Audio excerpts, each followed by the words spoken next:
Hey guys, and welcome back to what is now officially the Beetle Bug Miata build. Not an official name, but you know, that's kind of what it is.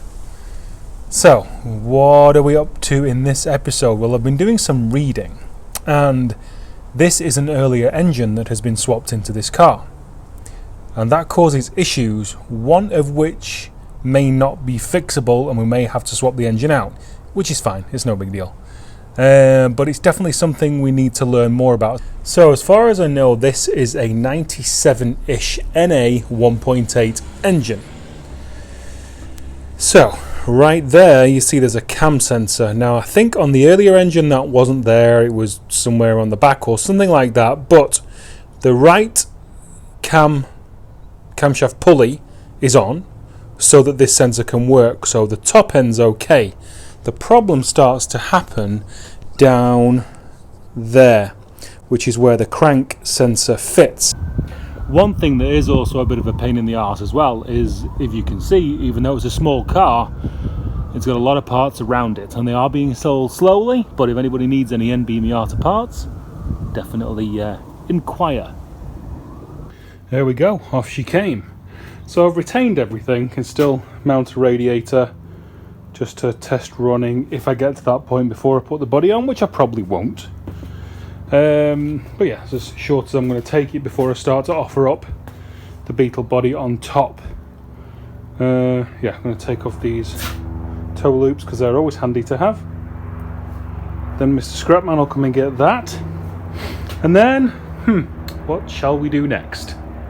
Here is this a little bit clearer. So, this is the somehow. This is the NA crank sensor. So this is the NA. So here's where we are so far. This is the NA crank sensor, which goes in there like that, and then locates, and then takes a signal off this back rim, which has this one tooth sticking out there. Now, from all the pictures I've seen online, this is the NB crank sensor, and the way that takes its signal is, I don't know, I think it's called like 36:1 or something, where it has a load of teeth and then one missing, as opposed to no teeth and just one tooth. So I'm wondering, unless the crank's different and unless the crank case is different and this mounting's different, can I just change this over to an NB bottom pulley and timing ring and solve my problem? Okay, that is a question for the forums. Next, I think I'm going to get the AC pump out the way and mount the power steering pump back up, just to get everything clear and looking nice. Rusty nice, kind of. Why are we starting in the inner bowels of Buzz Loose-Ray today? Well, that is why. That is the crank trigger for the NA motor. It does a different thing than the crank trigger on the NB. On the NB there's a different offset, and it just works in a different way. So apparently the pulley is the same, but I took that off as well. Well, no, I took that with me anyway. So what I really need is just that. Now, from Mazda, it's $18 plus tax, which even I can swing brand new, but I can't get that till Tuesday. So I've looked out on Facebook, see if anybody can has one in their stash, and so we're waiting for that. So while we're waiting for that, I'm going to carry on cutting, I think. So yeah, we took the front end off, crank pulleys off. That's that. I actually think that's an NA intake manifold, and I think the NB one is in there. So we're still a bit hodgepodgey, mix matchy, but I think I should be able to get it running with that manifold on. So today, Volvo engine went, Volvo Yoda, had that, awesome. So we're now going to move that crap there, clean the floor, and have a little bit of a chopperoonie on the back end of that. It's now Saturday, and the trash comes on Tuesday morning, and the drive-by scrap guys start coming around Monday night. So if I can get a lot of the big stuff off by Monday, that'll be awesome, and make Wife-tastic a lot more happy when it doesn't hang around right there for several days.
mid-cut update.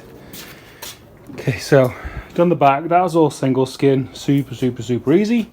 This is all easy, cut vertical there to that point, just to see what I was playing with. So now I'm into like multi-layers of, you know, strength in these rear quarters here. Cut that out as well over the back of the tank, staying away from the actual filler neck, so none of, well, I was actually using the Sawzall around here so it doesn't cause any sparks, you know, reacting with fumes from the tank. That's what I always tend to try and do. So now I'm just like cutting off layer after layer after layer until I get to this inner skin, and then I can take this whole framework off. Gonna leave the actual wheel arches on for now because I've no idea. I think I'm going to be losing all of them. I'm 99.9% sure I'm going to be losing all of them because the Beetle body tapers in so steeply here at the back. But I'm going to leave them for now. It's only an extra 15 minutes and a couple of angle grinder discs.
Well, just in case you guys didn't notice, that was a fucking war.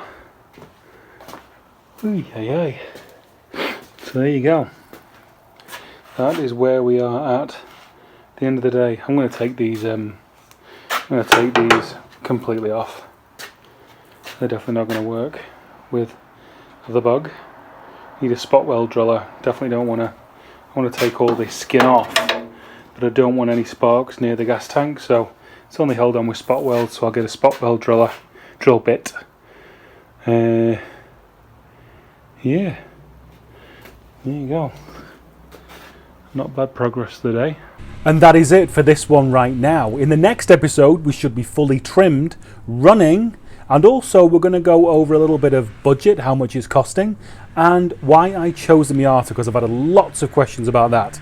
So remember, you can go to Facebook, Nathan's Garage, go to Facebook, Frame Swap Faction, and also Instagram, Nathan's Garage Official.